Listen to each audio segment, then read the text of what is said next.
Hi, good morning. My name is Dr. Steyn Heckroodt. This morning I'll be doing a presentation at the LeadersAngle at the University of Stellenbosch Business School on a topic known as thinking differently about business. It's a challenge that I'm posing to business leaders in 2013. And amongst others, we look at the environment, the way in which it has changed, and asking critical questions where we as businesses are actually embracing those changes and starting to look at the environment differently. My presentation follows hereafter.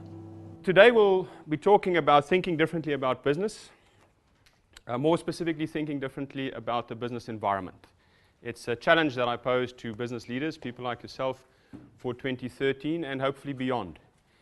Now, normally when I challenge people with something like this or anything else, people's first reaction is normally, what is wrong with the way in which we're doing things at the moment? Why do we need to change? Why must we think about things differently? Is there something wrong in the way in which we're thinking at the moment? You're not happy with the way in which we're thinking? No, I'm not saying that. I'm not saying you're doing anything wrong. But I will say this. As a society, as an international society, we are faced with a number of societal challenges that we seemingly just cannot solve. Well, we don't seem to be able to solve them. Poverty, unemployment. So no, I'm not saying that you're doing anything wrong in terms of your thinking, but I am saying this. The challenge I'm putting in front of you this morning is one that you are very much aware of, and that is that as business leaders, we have the same problems decade in, decade out, and we're not getting any closer to a solution. I would like to think that to start thinking about the environment differently might be a step closer to possible solutions. I want to kick off this morning by asking you to play a little game with me, please. You have 30 seconds. Draw me a picture of Africa. Go. You have 30 seconds. Okay, all right, here we go. What do I have? Emotion, disappointment, sadness, maybe expectations of a continent that's not living up to it. This is what I have. I just asked you to draw me a picture of Africa. What do I have? A picture of Africa. A map. That's what it looks like. Pretty good one, this. This is what this person saw when I asked him to draw me a picture of Africa. I think this one is confused. I didn't say draw me a picture of the moon. Not sure what this is. Probably things going right, things going wrong. Question marks here on the South African side. Are we going to act as the gateway to Africa? Whatever. Something else going on in this person's mind. What's the point? The point is, different people see different things and see things differently. In academic terms, ladies and gentlemen, the reason for that is we view things, the so-called outside world or the so-called ontological reality, we view it through a perceptual filter. So when you view something, there's a large part of what you're seeing that is based on how you are looking at that specific reality. There's learned people out there, Thompson and Strickland specifically, that gives us a sequence of business activities. They say that when you want to plan, you have to have a starting point. And typically that starting point is we scan the environment. In English, we are looking at something, at the environment. What we see is based on how we're viewing it, and that then becomes your picture of the environment. So typically when you as business leaders, when you do strategy planning, either in your business or as a consultant, you'll start somewhere and you'll draw a picture up on the board that normally looks something like that. I'm seeing the environment, and based on how I'm seeing it, I draw a picture. So this becomes what we call a mental conceptualization of the environment. This is now what it looks like. When I scan, Thompson and Strickland tells us that primarily I need to gather information. From the information, I plan certain scenarios, possible futures. Maybe this is what's going to happen. On the basis of these scenarios, normally there's one that's got the highest likelihood of materializing. And then I choose a strategy. And I implement to get some sort of business performance. Successful, less successful, more successful. I want you to keep that in your mind as we go through this morning, because what's important here, ladies and gentlemen, is the starting point. What I see impacts on how I think. So if you are seeing something different, if I'm seeing Africa as a continent of opportunity, and you seeing Africa as a continent of disappointment, the way in which you think will be different from mine. Hence, your strategy will be different. When we view the environment, are we seeing the environment as what it really is? So around it, we have the so-called competitive environment or the market environment. And normally those contain components which are spatially and conceptually closer to the business. And what that indicates is that as a business, you have some level of control over that, or influence really. And out there in the so-called market environment is the very well-known categorization according to a pestle.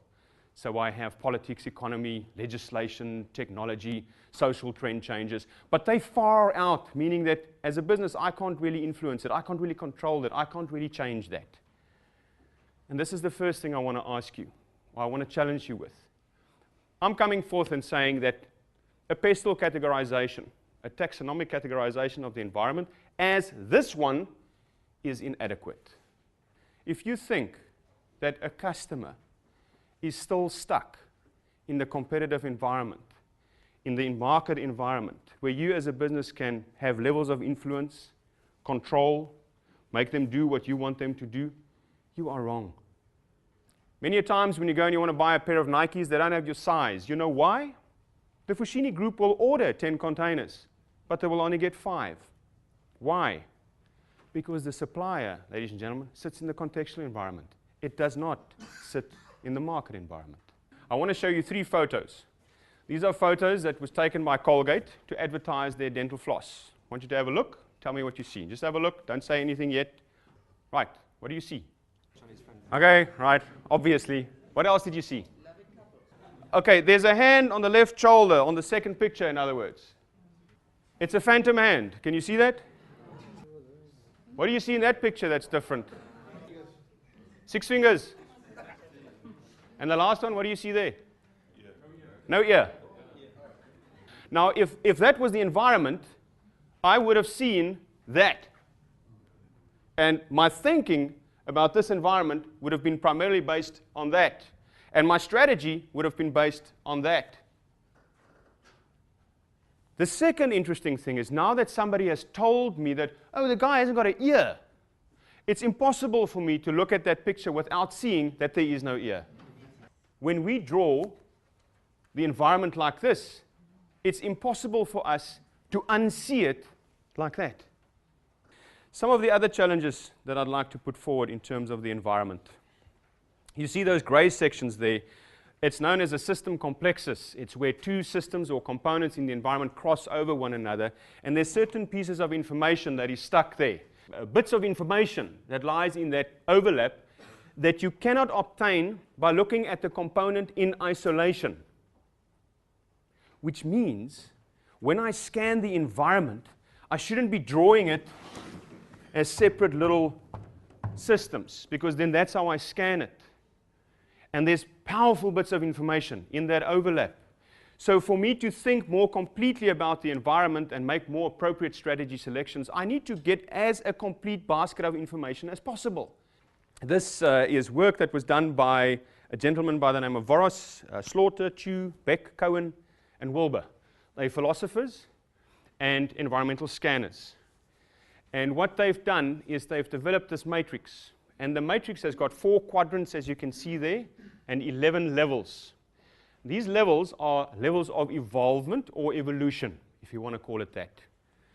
The top one here, your left-hand side, that represents the self and the consciousness. That's where all these perceptual filters lie. They've categorized them, and they've given them color codes according to spiral dynamics. Down here, this is your local community, schools, churches, mosques, whatever. This is your culture, your immediate environment. And they also have a level of evolvement. Over here, we have the so-called, which I mentioned earlier, the pestle, your largest social system. They also have a level of involvement. And then up there, we have people behavior. The evolvement, in simple terms, happens like this. In the beginning, in the initial stages, it's all about you. you acquire, you build yourself, you make sure you survive, or you can provide. It's all about you. And then on a certain level, once let's say you've arrived, you're comfortable with yourself, your immediate environment, whether that's financial ability or whatever, you're comfortable, then you start looking at sharing. You start caring about your neighbors, about the immediate community. You start caring about poverty. You get involved in projects. You motivate your company to start doing social responsibility. The red flag, however, unfortunately, is that typically when you find yourself on a level 7, you scan behavior, you scan larger systems here, and you scan immediate community. You do what they call cross-level analysis. Automatically, because you are on level 7, you will look towards level 7 in your community. And you will look towards level 7 in your social system. Let's talk farm strikes. Let's make it practical. And I'm generalizing a little bit, so please bear with me. It's really just for purposes of explanation. I'm not choosing sides. I'm trying to make a point here. If the farmer has arrived, and the farmer is on level 8 or 9, the farmer takes very good care of his workers. Give them housing, employ as many people as possible, try to do good, become involved in the community, start running teaching and training programs at the school, get involved. But the laborer, the worker, is on level 3. Instinctual, fight or flight, survival. Which means that their primary concern when they look at the environment is archaic, archaisch, survival. That's what's important to them. It is almost impossible for them to see the good that the farmer is doing because they are not scanning level 6 and 7. And we do exactly the same as business leaders. We tend to do the same. We scan the environment. And because we are on a level 7 or 8, we have this horrible tendency of saying, I know what the market wants. This is what they want. And the minute you say that, it's normally what you believe you're seeing here. Because you're on that level. Maybe your market is over there. Maybe your market is over there. Kids, new age, computers. What am I doing this morning? I'm coming to you and I'm saying to you, there are challenges and we're seemingly not overcoming them. And I'm not expecting you as businesses to get involved on a high level on all these social challenges that we have. But I do have an expectation of you to think innovatively about your businesses because you need to keep your doors open. You need to understand the environment because the better you understand the environment, the more appropriate your strategy selection would be. The higher chance you have of sustaining your competitive edge. In other words, of keeping your doors open. The economy isn't going to turn tomorrow. Unemployment isn't going to turn tomorrow. Political stability isn't going to come back tomorrow to parts of Northern Africa, other parts of Africa, to the Middle East. It's not going to return tomorrow. You need to start managing your business within the environment as what it really is. And the starting point is understanding it better. Here, very quickly, I've split it into 3 bands. Internal, we haven't really spoken internal today. There's no time for that. But just look at transactional and contextual. And all I'm saying is, transactionally, the components that lie here, you're going to be more proactive, engage with them, get married to them, build a barrier of entry, make sure nobody else comes in and takes some of your cake. Contextually, you can only be flexible and only adapt. And the trick is not about giving the customer what they want anymore. The trick is about giving the customer what they want all the time. So, away from forecasting, away from forward planning, into flexibility so that when they want whatever they want, bang, I can give it to them. I use the customer as an example because it's the most appropriate in terms of business.